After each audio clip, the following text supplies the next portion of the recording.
Atenção, Rede Jovem Pan Sat. Augusto Nunes, Felipe Moura Brasil, José Maria Trindade e toda a equipe de jornalismo da Jovem Pan comentam agora os principais fatos do Brasil e do mundo. Está no ar, Os Pingos nos Is. Salve, salve, sejam bem-vindos ouvintes de Os Pingos nos Is no rádio, no YouTube, no Facebook, no aplicativo da Jovem Pan, no celular. Eu sou Felipe Moura Brasil, hoje é Natal, Feliz Natal para todos os ouvintes e espectadores de Os Pingos nos Is, terça-feira, 25 de dezembro de 2018, e aqui comigo no estúdio da Jovem Pan em São Paulo, meu compadre Augusto Nunes. Boa noite, Feliz Natal, Augusto. Compadre Felipe. E diretamente de Brasília, em instante, José Maria Trindade, que está estabelecendo conexão. E hoje nós temos um programa muito especial, porque diretamente dos Estados Unidos nós convidamos o próprio Papai Noel em pessoa para participar do nosso programa. O escritor, filósofo, jornalista e ensaísta Olavo de Carvalho, autor do best-seller O Mínimo que Você Precisa Saber para Não Ser um Idiota. Para quem está acompanhando o nosso programa pelo YouTube, eu estou mostrando aqui a capa. Eu mesmo sou organizador desse livro, pode me acusar de estar fazendo merchandising. Essa é a edição original e essa aqui é a edição em capa dura, comemorativa do sucesso de venda. São cerca de 300 mil exemplares vendidos já de O Mínimo que Você Precisa Saber para Não Ser um Idiota. O Olavo também é autor de outros best-sellers, como O Imbecil Coletivo, que acabou de ser reeditado também pela editora Record. Tudo isso e muito mais você acompanha em Os Pingos nos Is de hoje, que tá só começando. O Olavo já vai dar o boa noite dele, mas primeiro, Andrezão, meu compadre, solta a vinhetinha, e vamos com tudo. Opinião, hora de colocar os pingos nos is. Muito bem, boa noite, Olavo de Carvalho, é um prazer enorme recebê-lo aqui no nosso programa. O prazer é todo meu. Feliz Natal para todos vocês aí, gente. Olavo, é o seguinte, eu tenho dito, você, obviamente, a gente vai chegar nesse assunto. Tem uma obra vasta em termos filosóficos, história da filosofia, crítica cultural. E tem há muitos anos essa obra contribuiu para haver uma mudança cultural no Brasil, mas recentemente, por você ter contribuído para a indicação de ministros para o futuro governo do Jair Bolsonaro, houve um despertar da imprensa de interesse relativo à sua obra. Mas eu queria começar, Olavo, ainda no começo do próprio Mínimo que Você Precisa Saber para Não Ser um Idiota, que eu acho que a gente tem muito ouvinte e espectador jovem. Eu sempre falo que todo jovem deveria ler aquele seu artigo, Imbecil Juvenil, porque ele fala justamente de como os jovens, para pertencerem a um grupo, eles vão deixando a sua personalidade ser suprimida, vão adquirindo aqueles mesmos vícios, a mesma maneira de falar, de se vestir, só para pertencer à patota. E eu vejo, Olavo, que isso se reflete muito depois na vida política, no debate político. Muita gente tem determinadas posições e adere a determinadas causas em razão do seu próprio meio social imediato da juventude. Você não enxerga isso? Quer dizer, essa questão que acompanha desde a juventude até depois o posicionamento no debate público de muita gente? O problema é o seguinte: o indivíduo humano, Aristóteles já dizia, o indivíduo é inefável, quer dizer, é inapreensível. Aquilo que é exclusivamente individual em nós não tem linguagem para se expressar. Você tem que adquirir os instrumentos linguísticos da comunidade. Você aprende da comunidade, da cultura, da sociedade, e aos poucos você vai individualizando esses meios de expressão.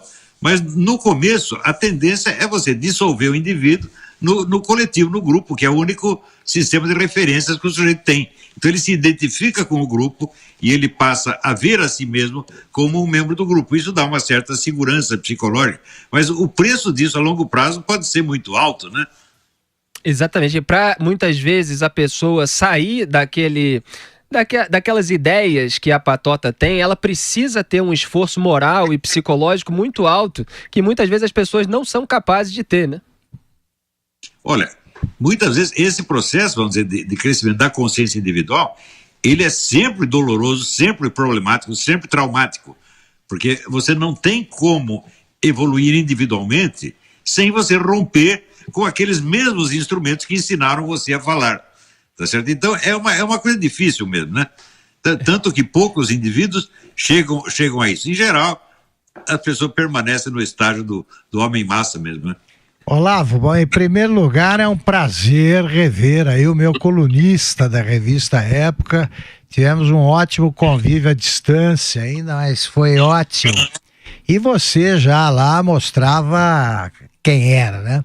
Você enfrentava a patrulha com extrema galhardia ali e foi um colunista que fez um enorme sucesso na revista. Então a lembrança que eu tenho é a melhor possível.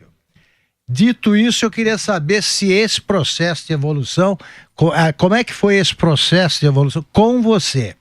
Se você teve dificuldade para superar isso ou não? Olha, não posso dizer que tive grande dificuldade, porque desde a infância eu me acostumei assim com viver em solidão e viver em situações difíceis, né? Eu nasci, a primeira coisa que eu fiz foi ficar doente por 7 anos, assim, mas não tinha companhia de ninguém, não tinha meio social nem coisa nenhuma. Graças a isso, para mim nunca foi muito difícil eu me separar de um grupo, né? Nunca tive grupo, eu tive afeições individuais, assim, por pessoas, né? Mas ligação com o grupo nunca tive, nem senti falta, né? Então, mesmo a minha participação na esquerda, eu acho que ela foi bastante superficial, e eu me afastei dali não por motivo político-ideológico, mas por um certo desgosto moral. Eu vi certas condutas das pessoas, fui me afastando sem eu romper ideologicamente. Eu acho que esse negócio de ruptura ideológica é tudo frescura, não precisa nem isso, né? Agora, poucas pessoas foram tão patrulhadas como você. Eu testemunhei isso na época. E você nunca me deu muita bola para isso, não? Por quê? Nunca te incomodou? Esse pessoal todo é muito burro, mas muito burro. Esse aqui é o problema, muito burro, muito ignorante, muito chuco, muito atrasado. Olha, o maior filósofo brasileiro chamou-se Mário Ferreira dos Santos. Ele morreu em 1968. Até hoje, a universidade e a mídia não conseguiram absorver a presença dele. Como é que vai absorver a minha, então, que vim depois, né? Eles pararam nos anos 60, quando ninguém escreveu aquele negócio de que o ano que nunca acabou, 1968, é verdade, eles estão lá numa bolha temporal. Até hoje, o que eles leem? Eles leem Michel Foucault, Derrida, Pierre Bourdieu, as mesmas coisas que eu lia naquela época, meu Deus do céu. Até hoje eles estão lá. Eles não perceberam nada do que se passou no pensamento mundial nos últimos 60 anos. É uma coisa impressionante. Então, você vê, eu tive que colocar em circulação temas, problemas e autores totalmente desconhecidos pela Universidade Brasileira e pela grande mídia. Porque senão você não tem nem material sobre o qual conversar, né? Eu tive que atualizar a coisa. Então, os meus alunos obtiveram sempre uma versão muito mais atualizada do que você pode obter na grande mídia ou nas universidades brasileiras. Quer dizer, é uma ignorância assim, imensurável. Eu já cheguei à conclusão que a ignorância é uma força física. Exatamente. Olá, você gravou um vídeo outro dia intitulado Explicaçãozinha, em que você fala justamente sobre o universo restrito de boa parte da camada até jornalística, mas intelectual brasileira também, que está sempre preocupada ali só com os assuntos do dia e não detecta os germes da evolução, das ideias. Eu queria que você falasse sobre isso também, porque muitas vezes a gente vê análises muito erradas na imprensa em todo o mundo, e aconteceu recentemente 2 casos muito emblemáticos, que foram em 2016 a eleição do Donald Trump nos Estados Unidos e aqui o fenômeno Jair Bolsonaro. Então isso é sintoma desse problema que você estava apontando, né, Olavo? Sem dúvida, o pessoal eles estão fora do mundo, se fecharam, vamos dizer, num círculo de autorreferência. Aliás, outro dia até o Fernando Gabeira disse isso, nós vivíamos dentro de uma bolha, nós não conhecíamos o povo que estava ao nosso redor. Não é só o povo, eles não conheciam nada, eles eram que nem o Johnny English. Sabe aquele do filme do Rowan Atkinson, né? O Johnny English, ele não sabe o que é o perigo, ele não sabe o que é o medo, ele não sabe nada. E você escreveu num artigo muitos anos atrás, Olavo, que bastava que surgisse na política brasileira alguém que defendesse ideias conservadoras, mais próximas daquelas posições que as próprias pesquisas detectavam no eleitorado brasileiro, poderia ter um sucesso eleitoral. E que o PSDB, no caso, se recusava a defender essas bandeiras, a partir para esse caminho, e acabava perdendo para o PT, porque numa disputa entre a esquerda radical e a esquerda moderada, a esquerda radical, por definição, acaba vencendo. Como é que você vê esses alertas que por muito tempo não foram ouvidos aqui, né, Olavo? Você verá, esse pessoal da esquerda sempre teve duas ideias idiotas. A primeira ideia é a seguinte: eu sou mais santo do que você. E a segunda ideia, nós somos a elite intelectual e vocês são um bando de ignorantes. As duas coisas são erradas, né? Então, eles são mais ladrões do que os outros, são mais assassinos do que os outros e são mais burros do que os outros. E só que eles veem tudo às avessas, eles acham que eles são os santos maravilhosos. Então, eles se fecham numa salinha, ficam um lambendo o ego do outro, né? Você já viu esse pessoal da USP conversar um com os outros? Eu lembrava, assim, sei lá, o Zé Américo Bota Peçanha, conversando com a Marilena. Eles, quando falava o nome do outro, eles tinham um orgasmo, assim, Marilena, Zé Américo. Era um negócio assim, de uma autoadoração grupal nojenta, né? E eles viveram nisso até hoje. Então, claro que quando vem um negócio de fazer previsão eleitoral, é claro que eles vão errar, né? Porque eles só vencem a eleição se só tiver candidato deles. Como disse o Lula, em 2 eleições só havia candidato de esquerda. Então, o que for mais de esquerda vai ganhar. É óbvio. Aí até uma criança de 3 anos é capaz de prever. Quando há uma competição de fato, eles não entendem o que está acontecendo. Então, eles não enxergaram a ascensão do Trump nos Estados Unidos, não enxergaram a ascensão do Bolsonaro no Brasil, não enxergaram o que está acontecendo na Polônia, o que está acontecendo na Hungria, o que está acontecendo na Inglaterra, não enxergaram nada, absolutamente nada. Continuam vivendo em maio de 68, né? E se achando lindos. Olavo, quando é que você vislumbrou a ascensão do Bolsonaro? Porque o Brasil, você acompanhando daí, você viu, elegendo Lula 2 vezes, depois a Dilma e reelegendo a Dilma. De repente de repente ocorre essa virada histórica aí que acabamos de testemunhar. Em que momento você percebeu que isso ia acontecer? Eu não sei datar exatamente, mas pode datar das pesquisas, até feitas pelo próprio Datafolha, que mostravam que o povo brasileiro é essencialmente e majoritariamente cristão conservador. Mas o pessoal da Folha fazia essas pesquisas e não conseguia tirar a conclusão. A pergunta era a seguinte: se a maior parte do povo é cristão e conservador, por que vota em candidato da esquerda? Simples, porque só tem candidato da esquerda. O dia que tiver um que expresse as preferências do povo, o povo vai votar nele, é óbvio. Só que ninguém tem a coragem de fazer isso. O PSDB fingia que era de direita, mas na verdade era apenas o que eles chamam neoliberal, que é uma mistura de economia liberal com política socialista. Tá certo? Então não tinha quem representasse o povo. O primeiro que falou com a voz do povo foi o Bolsonaro. Resultado, ganhou. Mas era óbvio que isso ia acontecer, né? Olha, tem coisas que são tão imbecis que só um intelectual, um jornalista pode acreditar nelas, né? De que o Haddad ia ganhar. Você olha a cara do Haddad, pô, meu Deus do céu. O Haddad foi considerado o pior prefeito de São Paulo. É uma besta quadrada, não sabe nem falar, se atrapalha tudo. Tá certo? Como é que vai votar num cara desse? Você olha a cara dele, ele tem cara de presidente? Não tem cara de presidente nem de clube de futebol de botão, né? Agora, o Bolsonaro tem. O Bolsonaro convence, o Haddad não. Aliás, a Dilma também não, né? E se você pensar bem, o próprio Lula também não.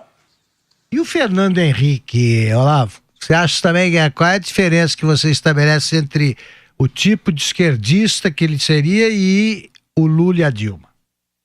Bom, ele é um pouco mais inteligente do que o resto do pessoal, mas ele não tem um partido, ele não tem um movimento de massas.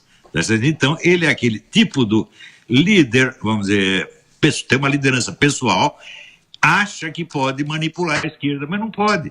A esquerda vai usar e jogar fora, sempre foi assim. Ó, tem vários tipos que você pode citar. O Ciro Gomes é assim, o Requião, que eu chamo de Requeijão, é assim, o Leonel Brizola foi assim. Esse pessoal não conhece a história do Partido Comunista. O Partido Comunista não aceita carreiristas. Ele usa o carreirista e joga fora. Ele só aceita gente que é obediente a ele. Ora, o segredo do Lula é o seguinte: o Lula foi o cara mais obediente que já teve no PT. Ele nunca teve inimigos lá dentro. O que o Lula fazia? O Lula nunca foi um líder, ele foi apenas um símbolo do partido. O Lula, enquanto o pessoal estava discutindo as coisas na Assembleia, ele saía tomar cafezinho e voltava para o que vocês decidiram? Decidimos tal coisa. Ele vestia a camiseta e representava o partido. Por isso ele fez sucesso. Então, tradição do Partido Comunista é só promover quem é obediente e quem é fiel. O Lula foi fiel, o partido sempre foi. Eu acho esse pessoal muito ingrato quando diz que o Lula traiu os nossos ideais. Não, o Lula representou os ideais comunistas melhor do que qualquer pessoa na nossa história. Ele criou o Foro de São Paulo, ele restaurou o movimento comunista na América Latina. Os comunistas iam fazer estátua para ele. Agora, tudo por intuição, Olavo, porque esse aí não leu um livro, né? Não leu uma orelha de livro. Não, o Lula é o seguinte, ele pensa nele acima de tudo. O que interessa é sair numa posição vantajosa. Então ele não brigava com ninguém, não criava inimigos, não tinha ideologia suficiente para discutir com o outro. Ele aceitava tudo e personificava aquilo. Isso é que é o segredo. Ele personificava a unidade do partido. E por isso ele subiu. Mas ele fez isso assim, ele nem pensou nisso, ele fez isso porque ele é isso. A personalidade dele é a encarnação da ideia dos outros. Agora, Olavo, você sempre fala que os acontecimentos políticos em geral refletem os acontecimentos culturais, o predomínio de uma corrente de ideias, por exemplo, na cultura, primeiro, né? Quer dizer, a cultura precede a política. E existe uma diferença bastante notória para quem acompanha o debate público americano na sua integralidade para o debate público brasileiro, principalmente até uns anos atrás, né? No debate público americano, tem lá o Partido Republicano, que em tese defende as ideias da direita, tem movimentos mais conservadores como o Tea Party que ficam tentando puxar o Partido Republicano mais para o lado conservador. A esquerda, em tese, o Partido Democrata defende as ideias, também tem o lado mais socialista, a turma do Bernie Sanders que fica tentando puxar o Partido Democrata mais para esse lado, mas em termos culturais, existe aí nos Estados Unidos um certo predomínio, pelo menos até outro dia era assim, da esquerda nos jornais impressos, né? New York Times, Washington Post, em várias emissoras de TV, como a CNN, MSNBC, mas aí veio a Fox News na TV a cabo, no final da década de 90, e em poucos anos acabou assumindo a liderança, muitas vezes contestando o noticiário feito pelos demais veículos de imprensa. Então foi uma voz onde há alguma pluralidade. Nem toda a Fox News, evidentemente, é republicana, à direita, tem várias pessoas de esquerda também, muitas vezes os próprios âncoras conservadores convidam esquerdistas, a tela se divide ao meio, há um debate muito forte, só falta espirrar sangue na tela. E no rádio aí nos Estados Unidos, os conservadores têm um predomínio, como o Rush Limbaugh, que tem 30 milhões de ouvintes por semana, muitas vezes mais do que vários jornais, né? E aqui no Brasil, você até escreveu outro dia, do seu modo, evidentemente, que você praticamente criou a direita brasileira, porque não existia isso aqui. No debate cultural, ainda antes da questão política, essas vozes mais conservadoras ou mais críticas da esquerda não apareciam. E você, muitas vezes, foi patrulhado por ser essa voz na sua época de colunista dos jornais. Então você, quando foi para os Estados Unidos, você sentiu muito essa diferença, né? Nossa, a diferença é brutal, porque aqui você tem debate político. No Brasil não tinha. No Brasil só tinha a concordância. Eu dizia que era o debate do amém com o sim, senhor. Entendeu? Mas isso apareceu primeiro na esfera da cultura e depois só na política eleitoral. Presta atenção, quando eu escrevi o Imbecil Coletivo, todo o material de documento que eu usei para aquilo foi extraído da mídia cultural, do Suplemento Mais, do Suplemento Literário do Estadão, do Suplemento do Globo. Era só mídia cultural, só coisa de intelectuais. Toda aquela desgraça que eu descrevi na cultura brasileira, depois apareceu, se manifestou na política, com essa roubalheira toda do PT. Mas, veja, no tempo do Imbecil Coletivo já era previsível que isso ia acontecer. Porque onde a cultura decai, a política vai decair também. Sem dúvida, a política virou apenas roubalheira. Virou sacanagem roubalheira. Era previsível que isso ia acontecer, partindo do diagnóstico que eu tinha feito sobre a vida intelectual no Brasil. Agora, quando eu cheguei aqui, foi realmente um susto. Primeira coisa que eu notei, a campanha eleitoral aqui se faz, sobretudo, através de livros. Cada campanha eleitoral sai 300, 400 livros. E o material dos livros, depois, aparece nos jornais, na televisão, no rádio, etc, etc.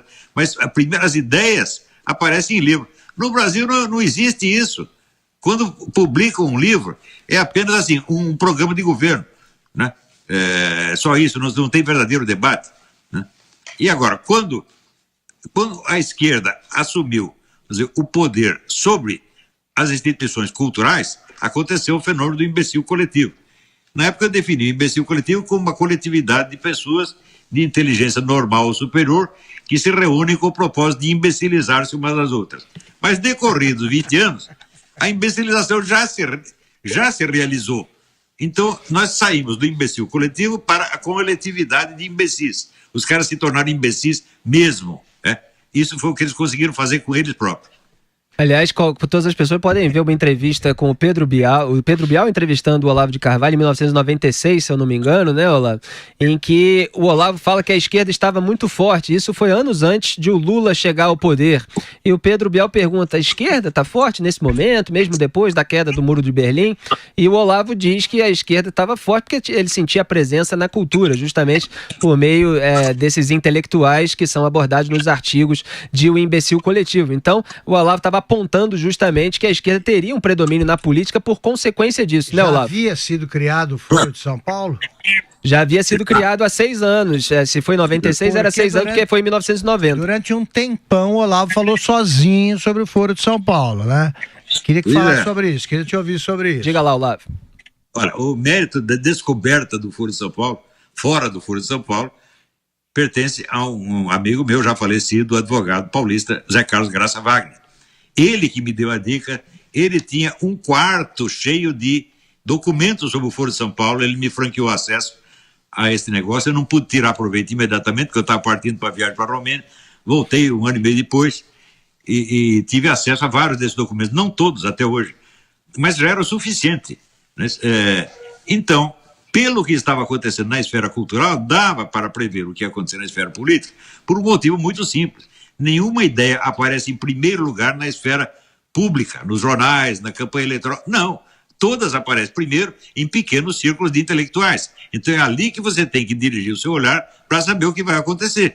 O que os intelectuais estão discutindo hoje, geralmente acaba aparecendo na política mais pública 20 ou 30 anos depois. Não é isso? Então, uma vez eu estava conversando com o Roberto Campos e nós fazendo as contas para ver de uma revolução cultural para uma revolução política, quanto tempo decorre. E nós entendemos que a média era 20, 30 anos, como de fato foi. Quer dizer, a esquerda já tinha a total hegemonia sobre as instituições culturais no tempo dos militares. Durante a ditadura militar, você tinha a ditadura dos militares em volta e no meio, ali, nos órgãos de mídia, no meio editorial, você tinha a ditadura da esquerda já naquele tempo.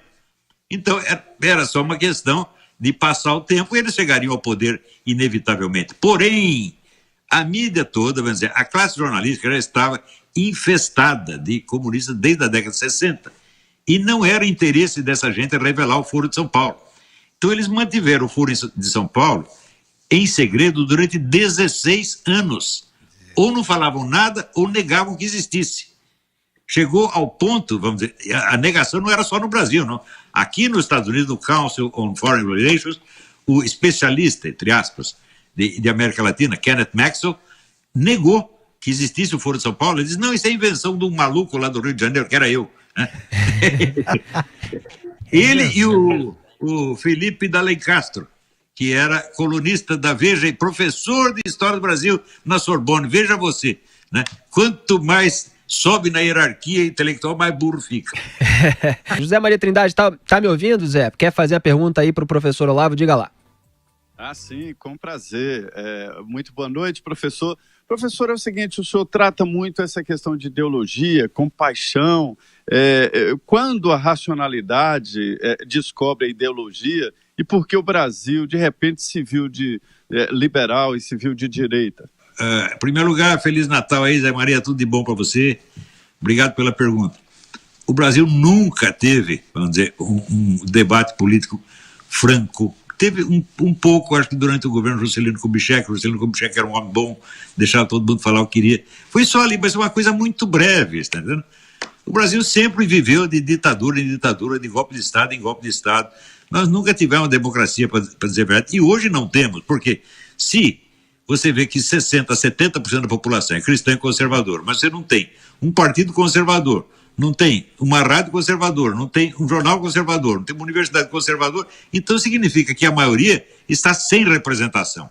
Então não há democracia no Brasil, há um simulacro. Você tem a forma legal da democracia, mas sem a substância efetiva da democracia. Então a resposta é: nunca tivemos isto. Tivemos Na esfera intelectual, sim. Você vê, entre os anos 40, 50, você tinha uma elite intelectual de altíssima qualidade, altíssimo nível, tá certo? Onde havia camarada da direita, da esquerda, do centro, tinha tudo ali. Vamos dizer, o resumo disso era a livraria Zé Olímpio, no Rio de Janeiro, onde você reunia, né, tudo o que pudesse ter. Você tinha ali o Augusto Frederico Schmidt, que era direita, você tinha o Jorge Amado, que era esquerda. Né? Uma vez saiu uma troca de sopapo entre o Otto Maria Carpo e o Jorge Amado. Né? Isso acontecia com frequência, porque o Carpo era desesperadoramente gago, então ele não conseguia se explicar oralmente. Ele pá, resolveu o problema assim. Né? E essas coisas aconteciam. Então era um microcosmo democrático. Foi o que nós tivemos. Isso foi o máximo. Você conviveu com o Jorge Amado nas diferentes etapas aí da vida dele? Não, mas eu tive o prazer de ter o Jorge Amado entre os meus leitores, inclusive escrevendo, vamos dizer, uma carta muito elogiosa que muito me comoveu. É claro que eu sou um leitor do Jorge Amado, leitor apaixonadíssimo do Jorge Amado, e ele também leu os meus livros e gostou muito. Isso é uma grande satisfação. E recebi a carta através de uma amiga comum, que era a Estela Caymmi, a neta do Dorival, né? Me trouxe a carta do Jorge Amado, eu achei uma maravilha. Porque ele disse que tudo que ele escreveu da fase comunista aí ele acha uma porcaria, né? É um exagero, não é uma porcaria. Mas em palavras dele. Sim, é um exagero. Como dizia o Goethe, contra nada somos tão severos como contra os erros que nós abandonamos. Mas ele exagera, quer dizer, os livros dele da fase comunista têm qualidade literária, ninguém pode negar. Por exemplo, um livro como João Biabá, você não vai dizer que é uma porcaria, o Terra do Sem Fim. Mas é verdade que no final da vida, o Jorge Amado atingiu a genialidade. Só no final da vida. Só depois de se libertar, né, desta camisa de força ideológica. Agora, Olavo, a gente pode alternar aí essas questões culturais mais profundas, mas com as questões políticas imediatas. Você está sendo procurado, eu sei, sou testemunha, porque às vezes o telefone toca até para mim, pela imprensa, mesmo a imprensa mais à esquerda nacional e até internacional, nesse momento em que você indicou, sugeriu, você pode contar melhor para a gente essa história, 2 ministros, pelo menos, aí do futuro governo do Jair Bolsonaro. Como é que foi isso? Quem são essas pessoas? Por que você deu o aval, vamos dizer assim, você pode confirmar ou não, para essa indicação? Olha, eu só fiz isso porque o Bolsonaro, em discursos e comícios, ele tinha anunciado um convite para que eu fosse ministro da Educação, ministro da Cultura. E eu rejeitei o convite, porque cargo público, para mim, é a pior desgraça que pode acontecer ao ser humano. Tá certo? Então, eu, como gosto mais de mim do que dessas pessoas, eu as indiquei para o Ministério. Para não ser mal educado, eu rejeitei o convite, mas, bom, eu vou oferecer alguém para entrar, não no meu lugar, um lugar parecido. E essas 2 pessoas, né, o Ernesto Araújo e o Ricardo Vélez Rodrigues, eram as pessoas mais competentes que eu conhecia nas suas áreas respectivas. Então, eu falei, eu vou dar um presente para o Bolsonaro. Ele está procurando pessoas que não representem interesses partidários, mas que representem o conhecimento profissional e técnico da área. Está aqui 2 caras que são exatamente isto. Então vamos entregar isso na mão do Bolsonaro. Eu gosto muito do Bolsonaro, é uma boa pessoa, votei nele, mas nunca tive o menor conchavo político com o Bolsonaro, ou com a família do Bolsonaro, ou com o partido do Bolsonaro. Eu lembro 2 coisas. Quando o Bolsonaro esteve aqui para fazer aquela conferência, que esteve lá no amigo meu, Jeffrey Nyquist, né, me convidaram para ir, eu não fui. Falei, olha, mando lá uma gravaçãozinha, mas não vou. E quando me convidaram para escrever o prefácio de uma biografia do Bolsonaro, eu falei, também não escrevo, não participo de campanha eleitoral de maneira alguma. Apenas declarei o meu voto. Eu sou um eleitor do Bolsonaro, não um garoto propaganda, tá certo? Não um cabo eleitoral do Bolsonaro, nem muito menos um guru do Bolsonaro. Isso é tudo invencionice, feita sabe por quem? Por ignorantes que chegam aqui, eu pergunto, qual livro meu você leu? Nenhum. Qual curso meu você fez? Nenhum. Então vai lamber sabão. Essa deveria ser a resposta certa, né?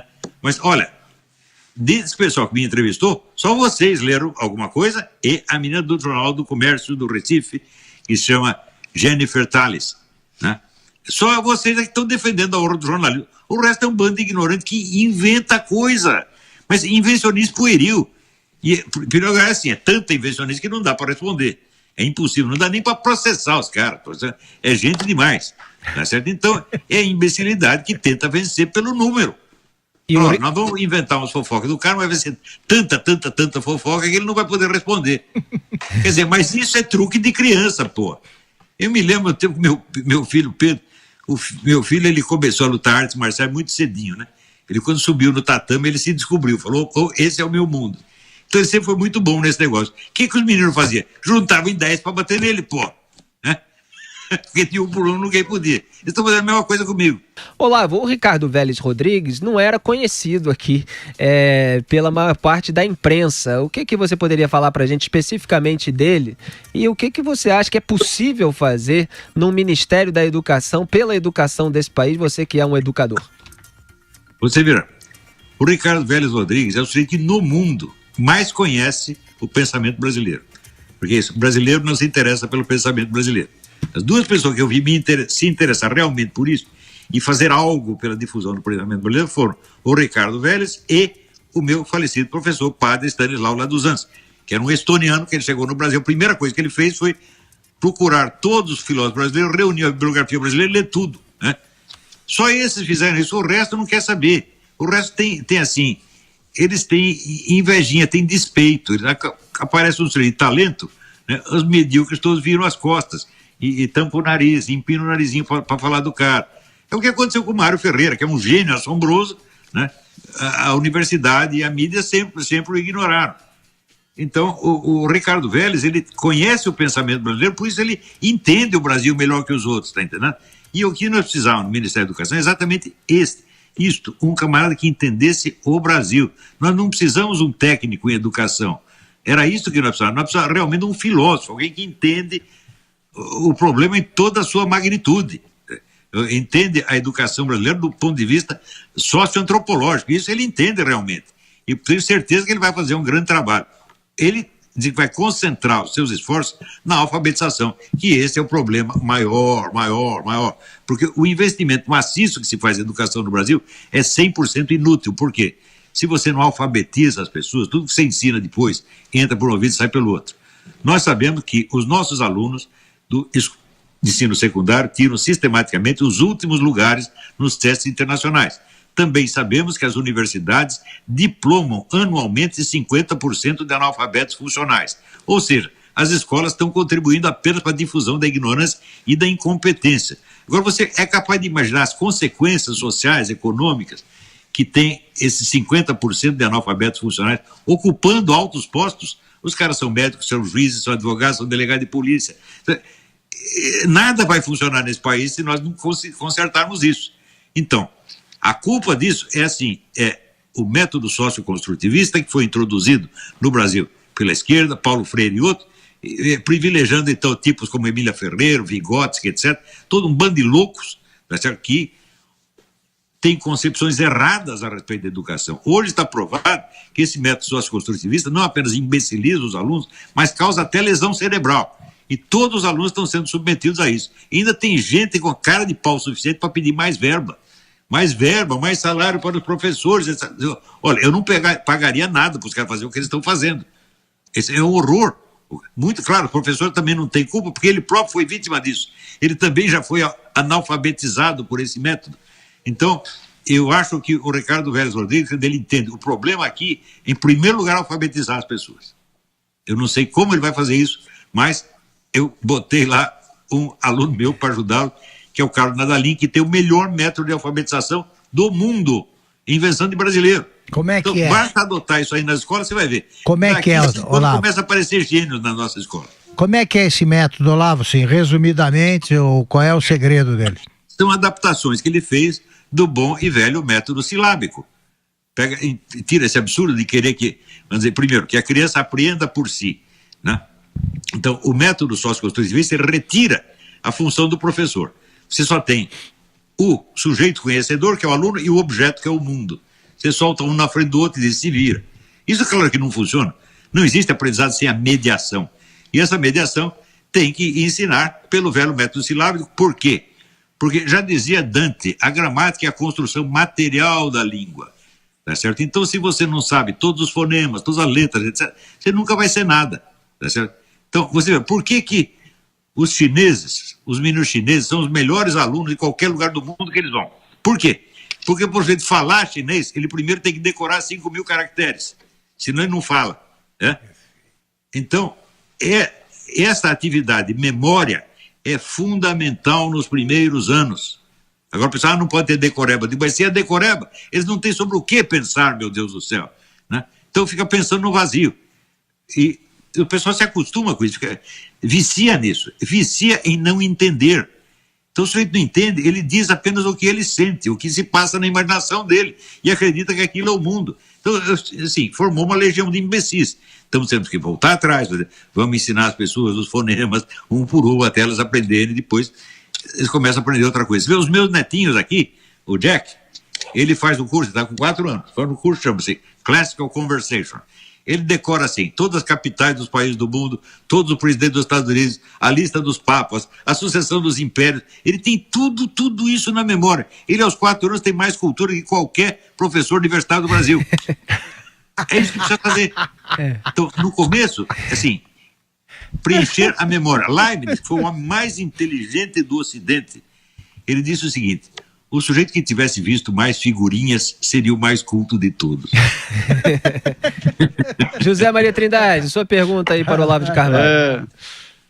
Professor, dizem por aqui agora, né, de que, na verdade, nós não temos crises políticas, e sim falta de interpretação de texto, né? Porque um fala uma coisa, outro entende outra, escreve uma coisa e entende outra.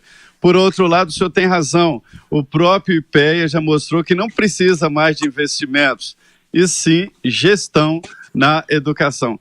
Agora, essas suas posições têm provocado aqui reações. A ABERT, a Associação Brasileira de Emissoras de Rádio e Televisão, protestou aqui contra falas suas sobre a imprensa brasileira. É uma generalização? Toda a imprensa brasileira pode mesmo ser jogada no lixo? A conexão do Olavo caiu por alguns instantes, mas o Olavo já vai responder a pergunta do Zé Maria Trindade. Eu queria até tentar puxar aqui a notinha da ABERT sobre a declaração do Olavo.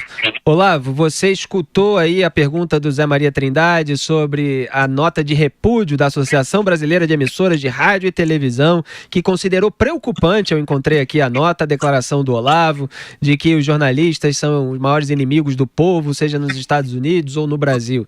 O José Maria Trindade estava perguntando se não é genérico demais, se são todos. Como é que você explica aí essa declaração e essas reações, Olavo? Olha, a própria reação da ABERT é a prova do analfabetismo funcional. Em primeiro lugar, porque é óbvio, quando você fala todos, é um negócio hiperbólico. Você fala todos, todo mundo. Claro, você não está falando um por um, quantitativamente. Claro que não é. É apenas você está designando a tendência geral dominante. Será que é preciso explicar isso? No meu tempo não precisava, todo mundo entendia. Agora não entende mais. E esse pessoal da ABERT prova que é analfabeto funcional. Em segundo lugar, eles dizem, eles não podem dizer isso porque a missão do jornalista é fazer isso, mais aquilo, mais aquilo. Então, ora, você enaltecer a missão ideal do jornalista prova que essa missão está sendo bem cumprida? Não. Então eles trocaram o problema. Eu não estou falando contra a missão ideal, eu estou dizendo que ela não está sendo cumprida. E eles provam isso, porque eles não provam que eles não sabem ler. Eu estou dizendo uma coisa e responde a outra. Tá certo? Então, olha, se você quer saber o que o povo brasileiro pensa dos jornalistas, você veja a eleição do Bolsonaro. A mídia inteira dizendo que é para votar no Haddad, inventando coisa contra o Bolsonaro. A mídia inteira. O que o povo faz? Vai votar no Bolsonaro. Vai fazer o contrário do que a mídia mandou. Então o que é? Quem é amigo, quem é inimigo? Bolsonaro é amigo, os jornalistas são inimigos. Claro que os jornalistas bons, como vocês pagam junto com os outros. O descrédito vem para todo mundo. Não é isso? Então é claro que vai haver injustiça no meio. Claro, é evidente que há exceções, há jornalistas bons. Eu mesmo citei o exemplo, cito o exemplo de vocês, cito o exemplo da Jennifer Tales. Tem mais 2 ou 3, tá certo? Mas a média, a classe tem sido inimiga do Brasil. Por quê? Desde o tempo do regime militar, eles viraram força auxiliar do comunismo, meu Deus do céu. Ora, eu estava lá quando o governo militar, com aquele seu tirocínio maravilhoso, decretou que os jornalistas tinham que se sindicalizar, né? Quem fez a campanha de sindicalização? O Partido Comunista. Ele sindicalizava os caras, já tirava a ficha ideológica de um por um e via quem ele podia recrutar. Como é que eu sei? Eu estava lá, eu trabalhei nisso, meu Deus do céu. Eu participei dessa porcaria e estou o resto da vida tentando me penitenciar disso. Né? Olavo, já que você falou do comunismo, esse é um tema interessante para todo mundo, porque sempre que se escuta essa palavra hoje, muita gente fala em teoria da conspiração, talvez por acreditar no comunismo como aquela definição de dicionário acadêmico na universidade. E você, na sua obra, faz determinadas distinções, você tem até um artigo chamado O Comunismo Real. Então, o que é esse comunismo de conceito acadêmico e o movimento comunista real? E até em casos individuais, importa o sujeito ser consciente de que está contribuindo para o movimento comunista, para que você também o coloque dentro desse movimento? Então, em primeiro lugar, o que é o comunismo e, em segundo lugar, o que é ser comunista. Muito bem. O comunismo não é uma ideologia. O comunismo é um leque imenso de ideologias diferentes, que vem desde o século XIX. Você tem troca de ideologia como nós trocamos de cueca. Tá certo? Quando não está funcionando de um jeito, ele muda a conversa. Não é isso? Você vê, a variação do comunismo vai desde assim, Karl Marx dizia que a posição de classe do indivíduo determina a sua ideologia. O último teórico famoso do comunismo, que é Ernesto Laclau, diz: a propaganda revolucionária cria a classe que ela representa. Inverteu 180 graus e continua se chamando marxismo. É um milagre, né? Então se transforma no seu contrário, mas ainda é o mesmo. Então, o comunismo sempre tem essa natureza dialética, essa tensão entre opostos. Então, não dá para estabilizar numa ideologia. Então, quem acredita que o movimento comunista é uma ideologia, é ele próprio idiota, evidentemente. Ele não entende, né, a complexidade da coisa. Então, o comunismo é essencialmente um movimento. O movimento se faz através de pessoas que participam e que dão a sua vida, os seus esforços, os seus bens para ele. Tá certo? Já há um estudo em inglês, esqueci o nome do autor, que ele mostra que a lealdade do indivíduo a um movimento não depende do que ele recebe desse movimento, mas do que ele dá para o movimento. O PT, nesse sentido, foi muito esperto ao cobrar dízimo das pessoas. Depois de você dar dízimo anos a fio para um partido, é difícil você se desligar dele, tá certo? Então, o comunismo é basicamente esse sistema de envolvimento, né, e de organização dos indivíduos para uma ação comum. Essa ação pode variar infinitamente e pode usar, né, a definição nominal de comunismo, que é a estatização dos meios de produção, como um símbolo unificador do movimento. Mas, na prática, ela nunca estatizou o conjunto da economia, nem vai estatizar, porque isso é financeiramente impossível. Já demonstrou Ludwig von Mises, num raciocínio muito simples. Ele dizia: se não existe mercado, as coisas não têm preço. Se não tem preço, não existe cálculo de preço. Se não existe cálculo de preço, não existe economia planejada, portanto, não existe socialismo nem comunismo nenhum. É tudo, ó, papo furado. Eles chamam de comunismo uma outra coisa que jamais será comunismo. Então, eles são comunistas não na economia, mas no controle que exercem sobre a sociedade. Inclusive, podem liberalizar a economia para controlar melhor o restante. A educação, a moral, os costumes, etc., etc., como já fizeram 1000 vezes.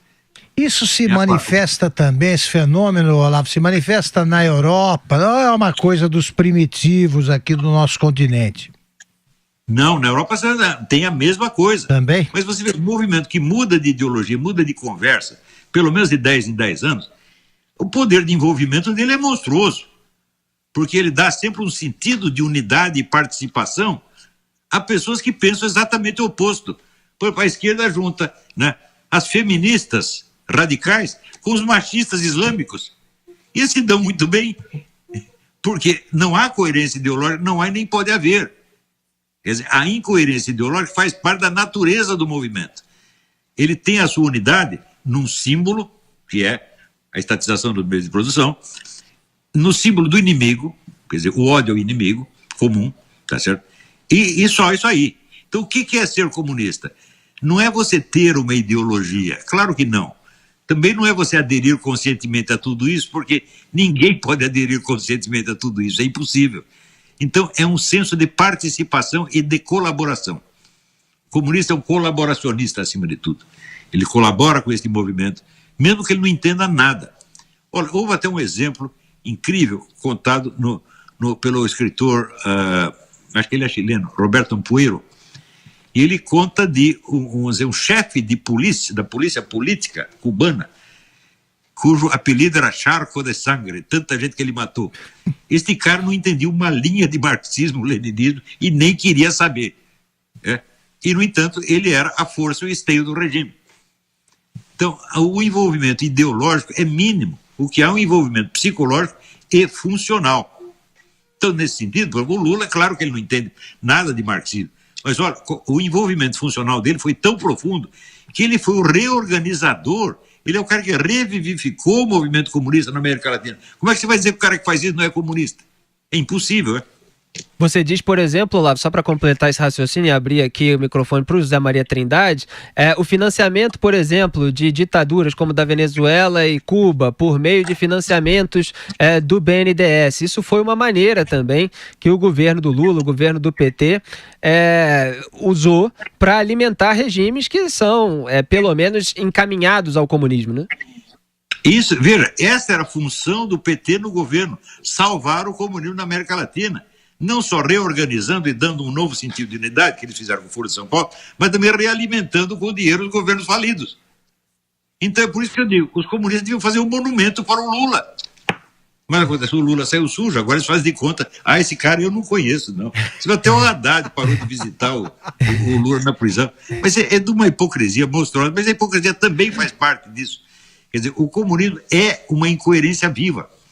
Ele é total falta de compromisso com a verdade. Ele só tem compromisso com a sua vitória.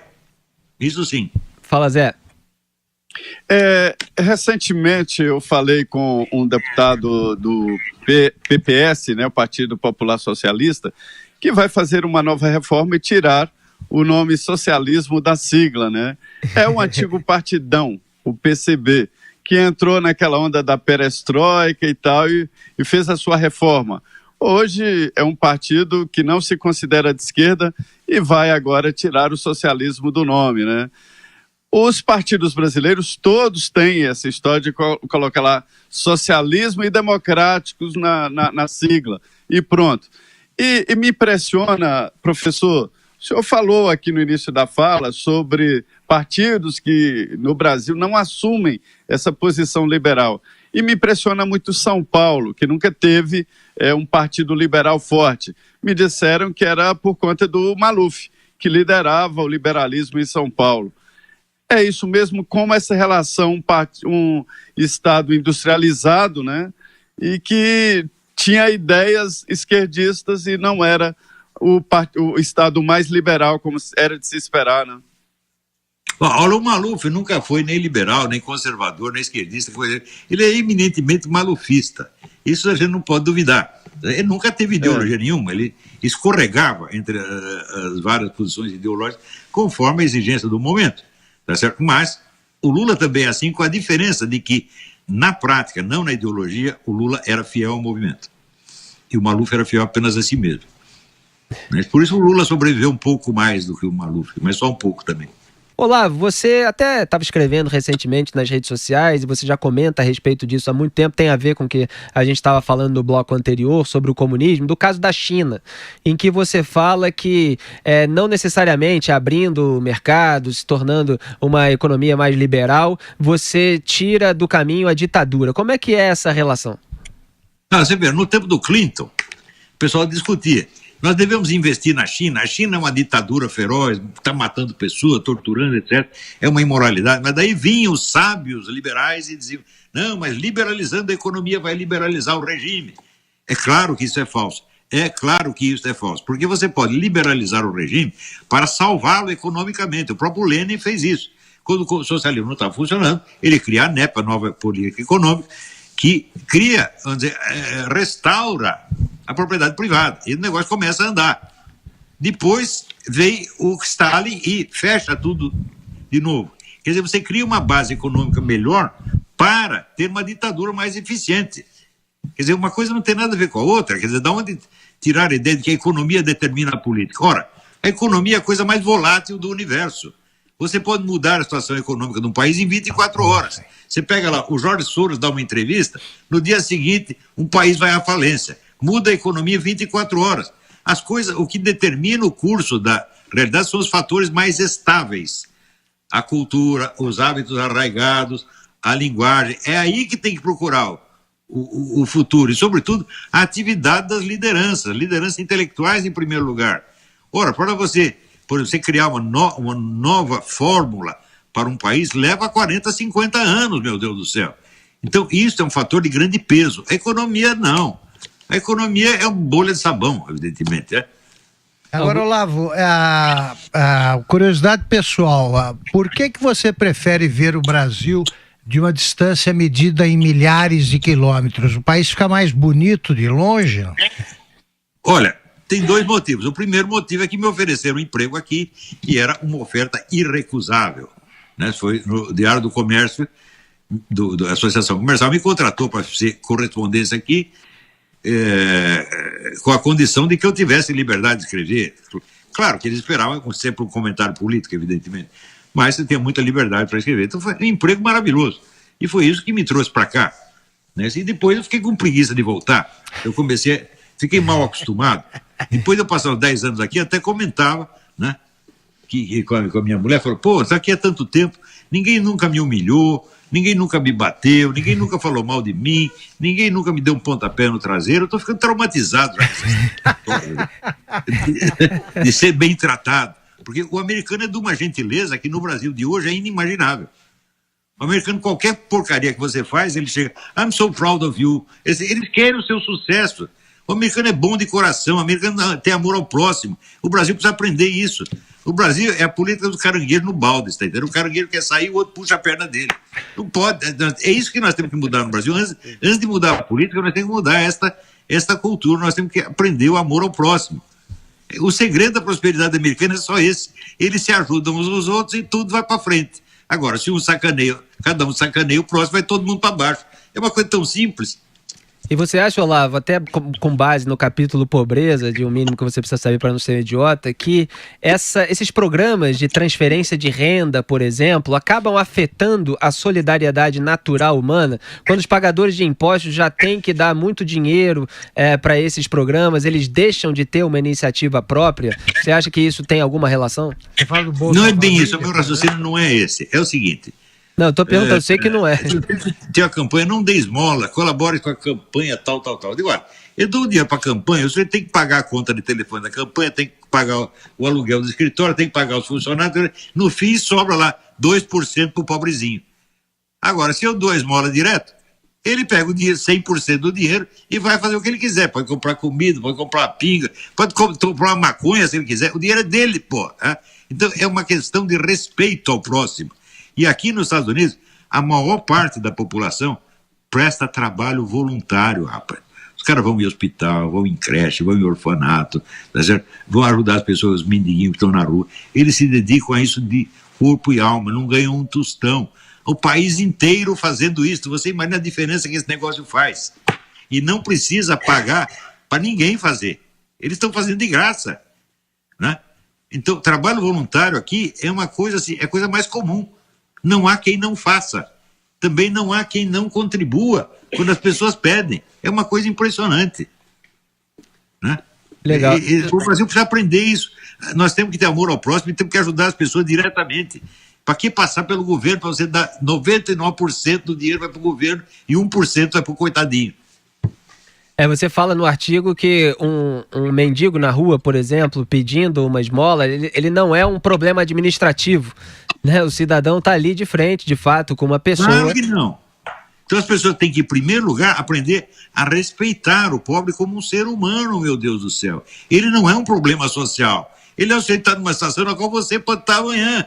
Você tem que estender a mão para ele e tem que fazer isso com muito respeito, com muita educação, porque o sujeito, além de ele estar sem dinheiro, ele está socialmente desprezado, ele está no fundo, ele precisa de respeito, amizade, além do dinheiro, né? E é isso que você tem que dar. Isso eu aprendi com meu pai sempre foi assim, e eu acho que ele estava muito certo. José Maria Trindade. E nesse momento, o grande debate aqui no Brasil, o presidente eleito Jair Bolsonaro falou que vai mudar o que o atual governo assinou em termos de migração, esse pacto global aí de migração. E o debate foi iniciado sobre migrantes, sobre migração.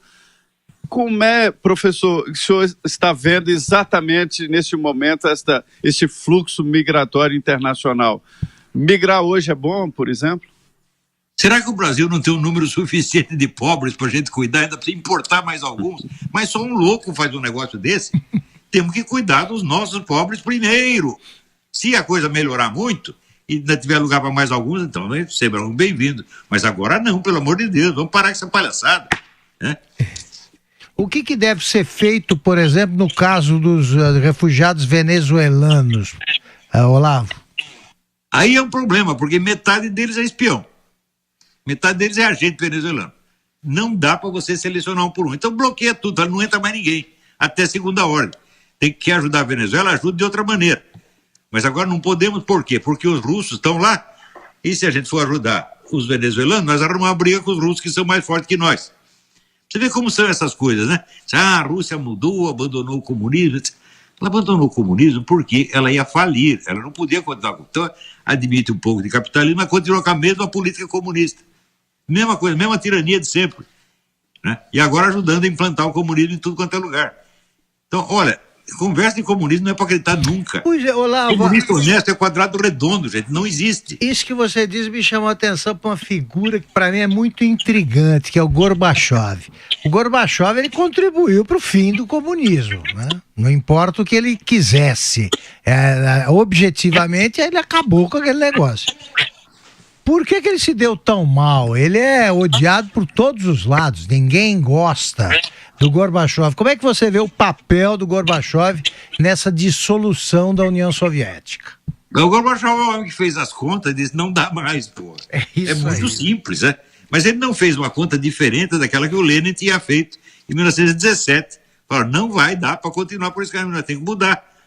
Ele esperava que desse para fazer uma mudança controlada, mas a coisa, evidentemente, escapou da mão dele na hora que apareceram os malucos do Yeltsin. Decidiu, então vamos quebrar tudo, proibir o Partido Comunista.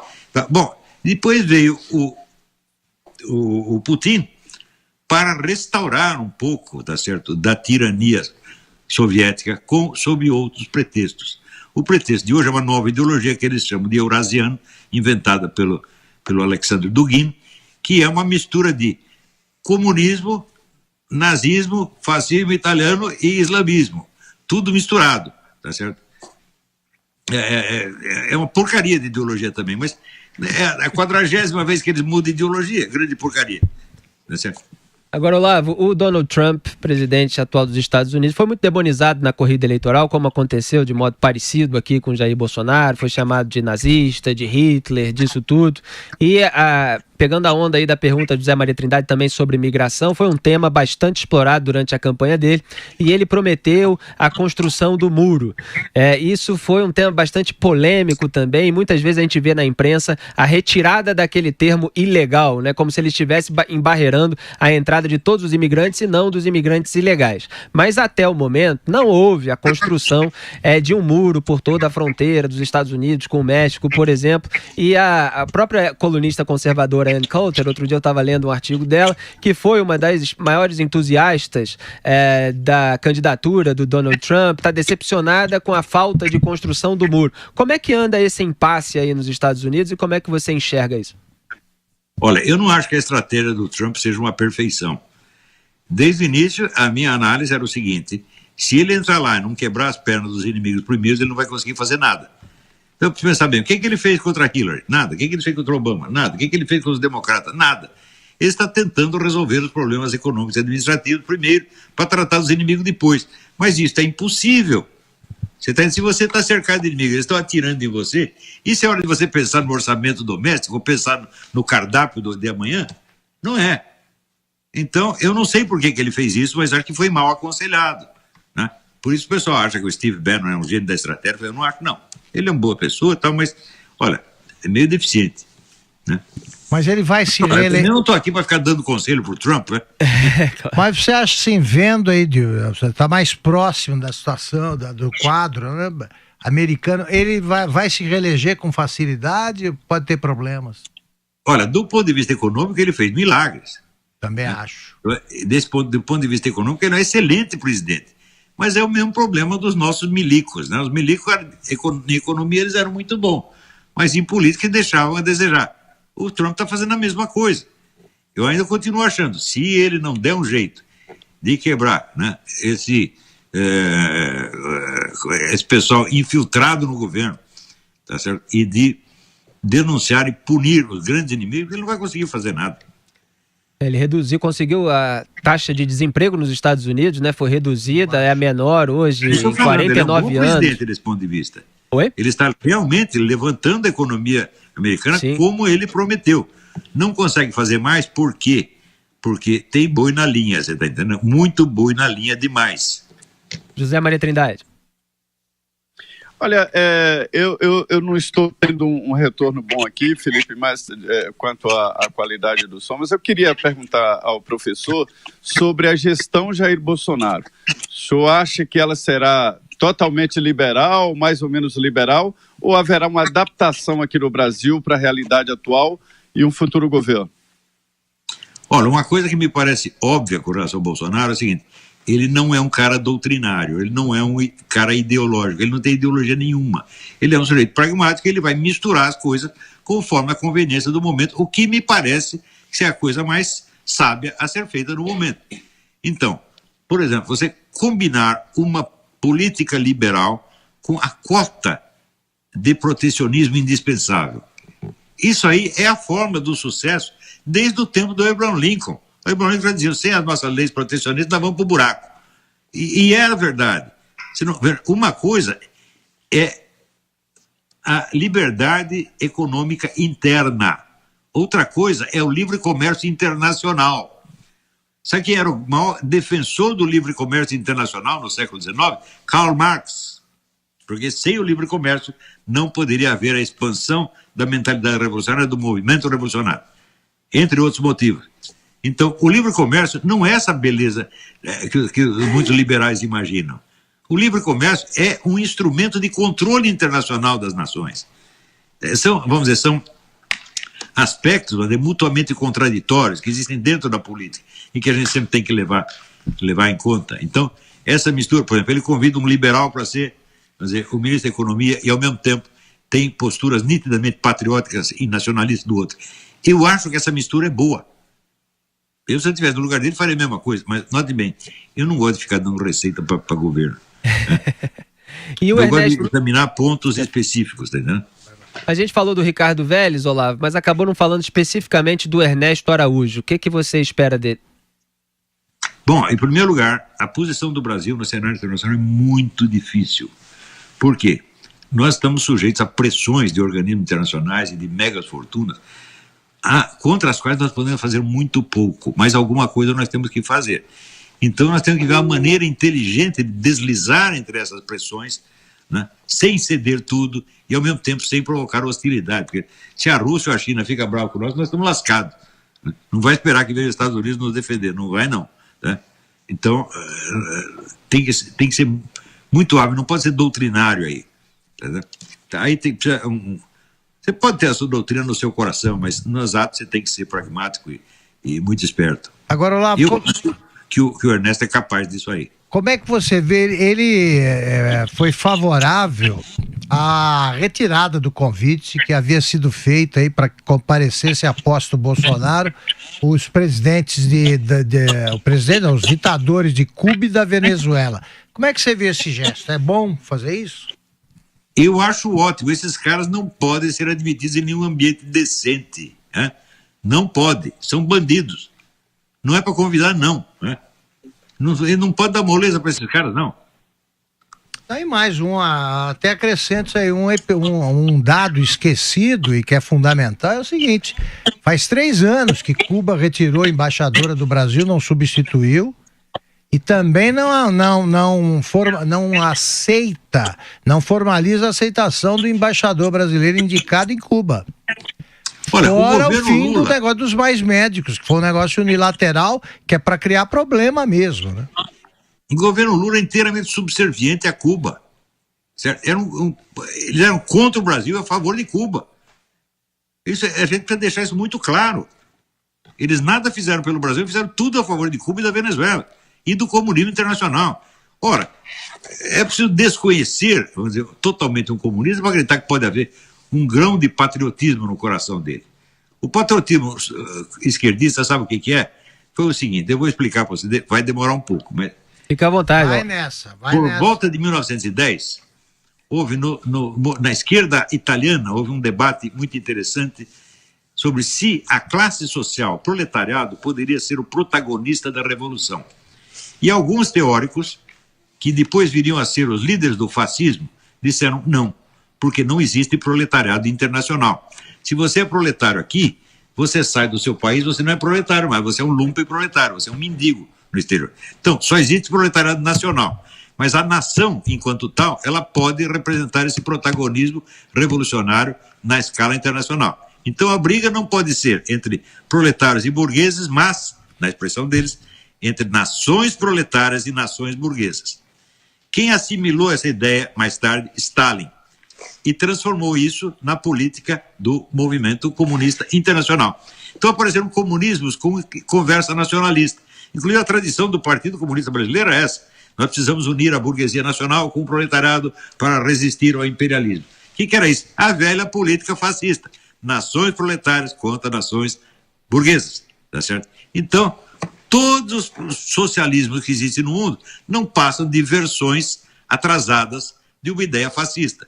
Por que o pessoal da esquerda adora tanto chamar os outros de fascistas? Porque fascistas são eles e eles querem disfarçar.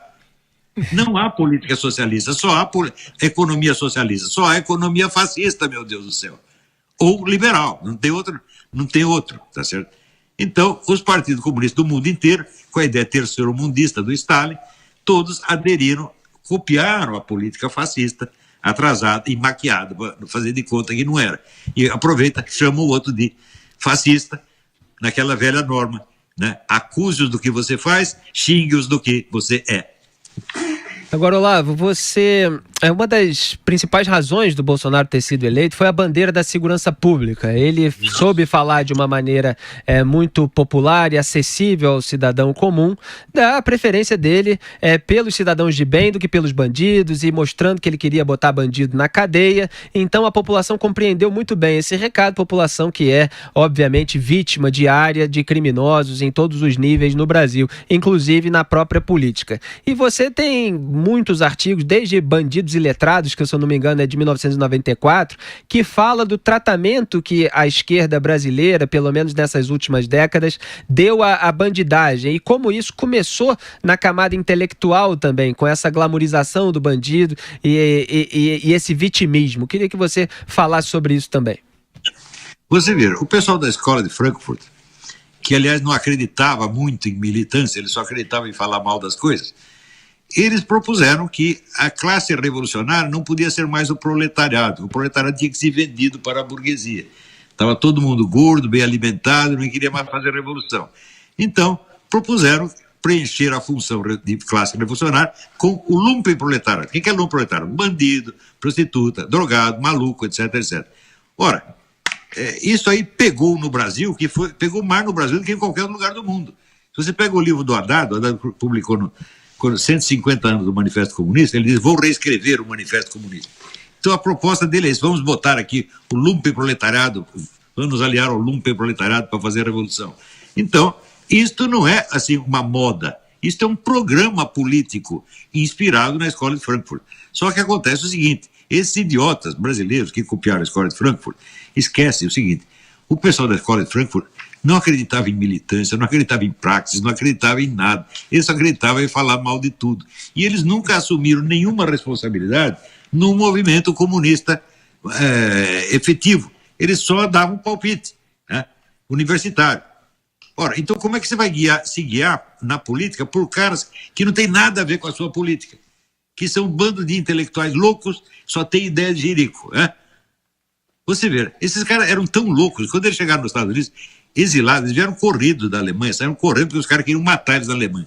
Vieram aqui para os Estados Unidos, ganharam os melhores empregos, eram paparicados pela mídia, por todo mundo gostava deles, todo mundo protegia, e eles fazem um livro que chama The Authoritarian Personality, que é para dizer, a sociedade americana é igualzinha à sociedade alemã nazista. São loucos, evidentemente. São caras assim, eles são que nem o Paulo Giraldelli, você não pode prestar atenção. Todos eles eram assim.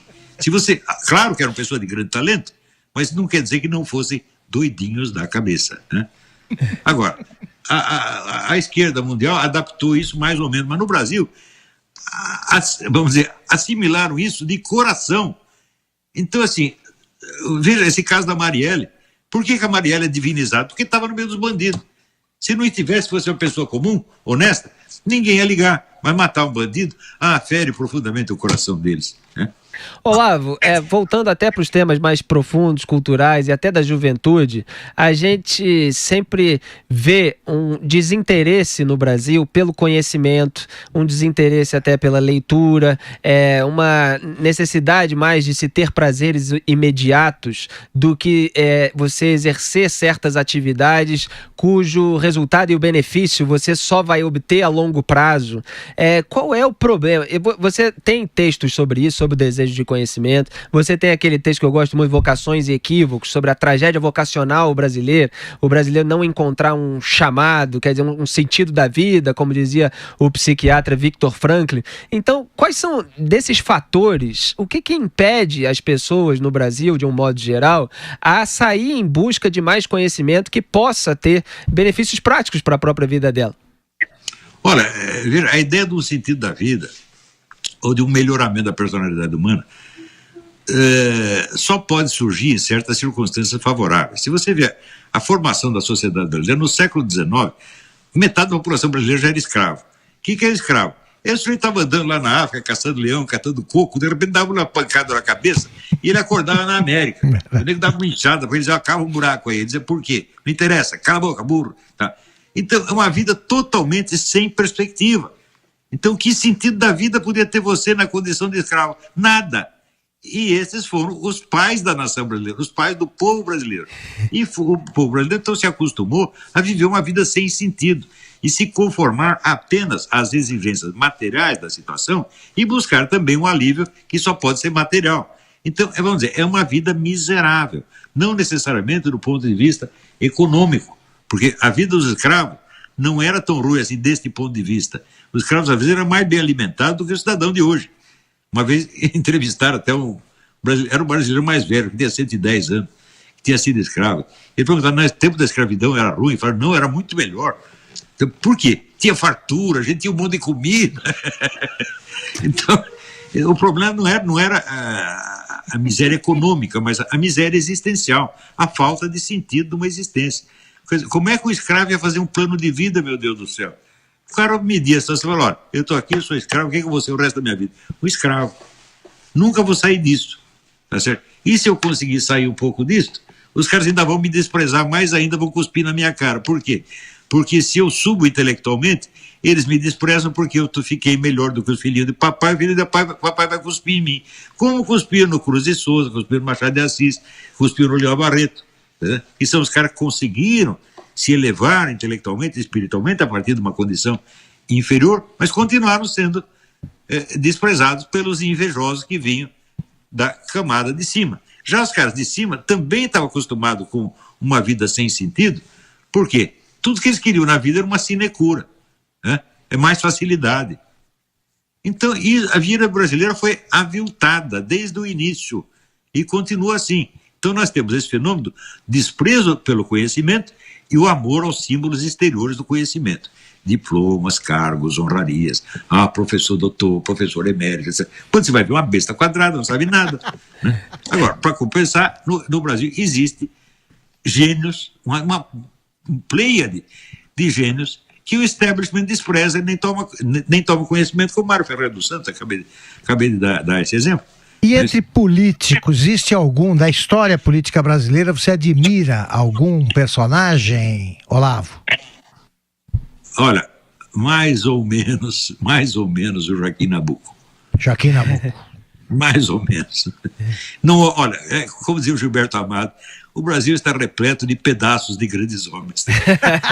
Pedaços, mas não formam o inteiro. O Joaquim Nabuco... O maior brasileiro, para mim, foi o Mário Ferreira. O Joaquim Nabuco, Olavo, no livro Minha Formação, que eu gosto muito dele, ele fala da incompreensibilidade, eu gosto muito dessa palavra, dos interesses dele.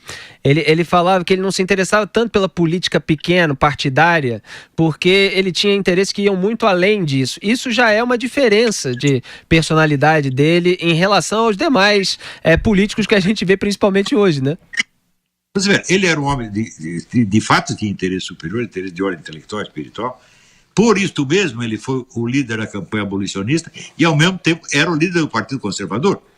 O abolicionismo no Brasil foi feito pelos conservadores, não pelos progressistas. Né? Então, isso é característico do Brasil. Joaquim Nabuco, de fato, era uma pessoa especial.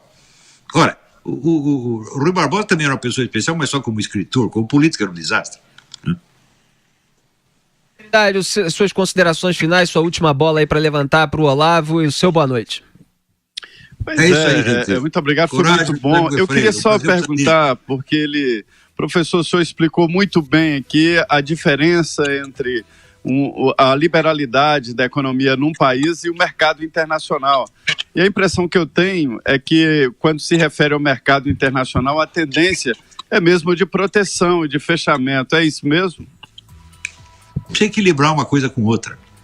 Quer dizer, eu não estou no cargo do ministro da Economia nem do presidente para saber onde aperta o sapato. Então, eu sei que você não pode nem totalmente para um lado nem totalmente para o outro. E é difícil conciliar. Esse é um problema real. Então, nós temos que aprender com as pressões da realidade. Né? Olha, o Ortega y Gasset comparava a vida assim, a um soneto que está perfeito, só falta a última linha.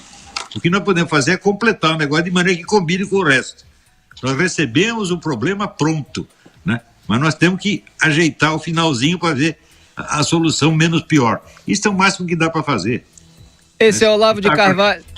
Olavo de Carvalho, estourou o nosso tempo, a gente poderia ficar conversando aqui horas, é sempre um prazer enorme explorar todo o conhecimento do filósofo e autor do best-seller O Mínimo que Você Precisa Saber para Não Ser um Idiota. Olavo, muito obrigado pela sua participação aqui em Os Pingos nos Is. Um Feliz Natal para você e para toda a sua família nos Estados Unidos. Sou eu que agradeço a todos vocês. Feliz Natal, um abração aqui do Richmond. Tudo de bom. Valeu, boa noite, Augusto. Muito bom, boa noite, Felipe. Boa noite, Zé Maria Trindade. Boa noite, Zé. Boa noite. Isso, muito boa noite a todos. Boa noite, ouvintes e espectadores de Os Pingos nos Is. A gente espera que todos tenham passado bem a sua ceia de Natal e aproveitem esse restinho desse dia de Natal tão especial com a sua família, com os seus amigos. E indiquem também para que eles assistam depois, se você está assistindo agora, essa entrevista com o Olavo de Carvalho. Até amanhã. Estaremos aqui sempre nesse fim de ano, no começo do ano que vem, para acompanhar tudo o que vai acontecer nesse momento de mudança no Brasil. Um grande abraço a todos. Opinião com credibilidade. Os Pingos nos Is.